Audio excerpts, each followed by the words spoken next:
G'day folks, Links here and welcome back to Nomifactory. Today we're going to do nothing. No, in all seriousness, this is just a bit of a season's greeting. So I have been tickling, you may notice I'm in creative mode, I'll explain that in a second. But this is basically just a bit of a season's greeting to my fellow Gregors. And just everyone in general. But I specifically just wanted to wish the Nomifactory and GregTech New Horizons communities a lovely Christmas and New Year. And also my best goes out to the pack devs, who, especially on the GTNH side with the release of 2.7, have been working extremely hard to push out quite a big release in time for the end of the year. So all the best to everyone who happens to be watching. Now, just onto the quick sort of meat of this video. I've not put any videos out in the last few days because I've actually been busy playing StarCraft 2. But I have, in the meantime, I have sort of been tickling away at the base design for our overworld base. So the plan is to basically have 4 sort of outer towers and then a central tower that will be taller than the 4 outer towers. And like I said in the very first video, I want to do something that's sort of above water and underwater. So we do have an underwater section as well, with nice little corridors and stuff. I do need to turn these into T-junctions like the bridges. And probably just clean up a few bits. But I think if I wasn't using shaders, I definitely wouldn't have done this. The only reason that to me that this looks nice is shaders. With default Minecraft water, or even the water from the Sphax BD Craft texture pack, it doesn't look anywhere near as nice. This place also looks quite nice at night with the emissive anti-blocks and so on. Which I've made emissive by editing the shaders block properties file. So as a reminder, I am using complementary unbound, which is the same as what I used for my GTNH playthrough. So the central tower is, I don't know what I'm going to do with the outer towers. The central tower is definitely going to be the hub and also where AE goes. So the ground floor will probably be a hub area with like terminals and other things that I need to interact with regularly and so on. The second floor, and also ignore everything that's in here. I obviously wanted to see what the design would look like with stuff in, so I've obviously placed tanks and ME drives full of discs and whatnot to get an idea of what things will look like. All of this is going to be destroyed when I'm done. I just cannot be bothered doing this in a local copy of the world, so I am doing it in the server. But I will obviously be destroying all of the, super tanks and all the ME drives and all that. But yeah, obviously, and same with the ME controller. Obviously, destroy this when I'm done with it. But I just wanted to see what the design would look like. I reckon this actually looks quite nice. And what we're going to do is we're actually going to use super tanks for storage. Or for bulk storage anyway, because the GT CEu super tanks, you can actually see the fluid in them, and I reckon that looks really nice. But yeah, basically we have 2 banks of disk drives on each side. That adds up to about 840 drives if you put them both together. That should basically see us to the end of the pack. We don't need an ME controller because channels are disabled, but like the quest book says, if we have one, it will reduce the power consumption of the network, and also they just look cool. It's a nice central sort of point of the room. I was trying to see if I can find a way to make it a little brighter. Just keep it nighttime. I was trying to see if I could find a way to make it a little brighter, but making it emissive in the shader pack made it too bright. So we'll have to see. I'll have to play about with that. But to be fair, it actually looks somewhat decent. The top floor is going to be more AE stuff, but it's going to be more the like crafting components. So there'll be crafting CPUs, there'll be the multi-block molecular assemblers, there's also a multi-block inscriber from, I think it's Lazy AE2 that adds that. So yeah, there's going to be more AE2 stuff up here. I don't know what I'm going to do with the towers yet, but one of them is definitely going to be for the auto crafting machines.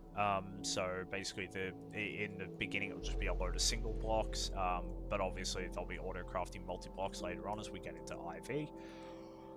And then one part that I've not gotten around to yet is, which I'll probably get around to in the next couple of days, is there's going to be a square building that comes off in each direction. So off in each direction there'll be another sort of path that leads to a sort of a square building, and there'll be 4 of them in the beginning. One will be the power plant, one will be a smeltery style building where all the blast furnaces will go. The other will be what I'm terming as the tech center, which will be where all the deep mob learning stuff goes for our resource generation. And the 4th one will be if I said power plant, yeah, smeltery, tech center, power plant. Yeah, I don't think I've actually, so, sorry, it's Christmas Eve, words are escaping me. But yeah, so that's basically what I've still sort of got left to do. And then what I'm actually going to do is there'll be a few sort of finishing touches as well. So like the saltwater rig that I've got over here, this that we set up a couple of episodes ago, I'm going to take this and actually put it somewhere that's a bit more aesthetically fitting. So it'll probably have like, it'll probably be on a platform, you know, we're pumping salt water, so it'll probably be on a platform with, you know, open water underneath it and stuff like that. Because at the end of the day, this pumps from quote-unquote underneath the bedrock. So this doesn't actually care, you know, where it is. You could put it at Y200 and it would still pump the water. It doesn't care.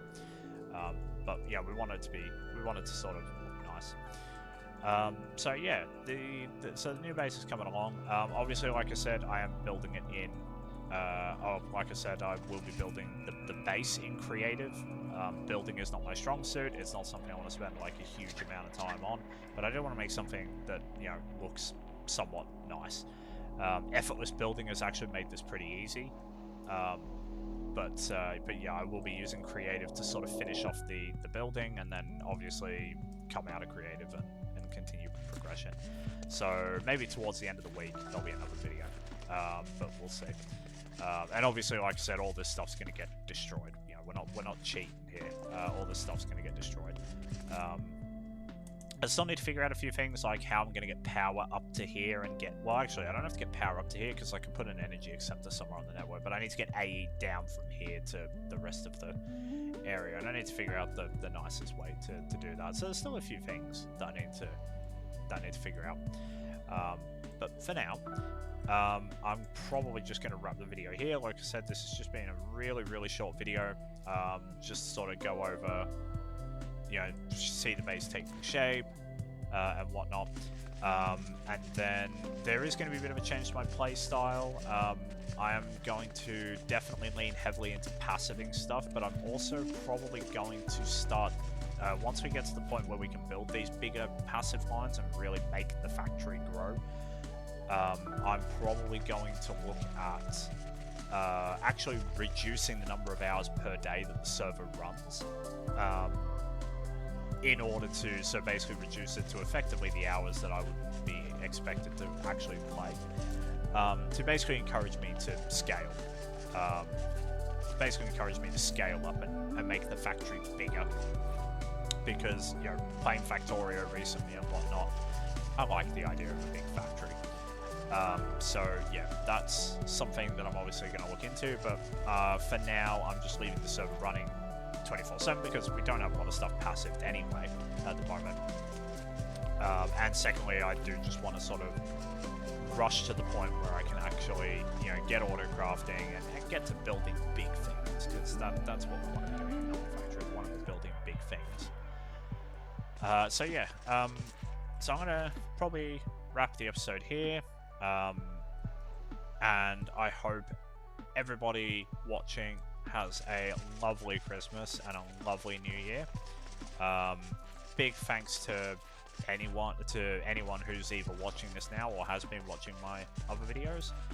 And I will hope to see you all in the new year. There will be videos before the new year, most likely, but I'm not making any promises. But otherwise, I hope everyone is looking forward to a bright and happy 2025. So thank you very much again, and I hope you all have a lovely day.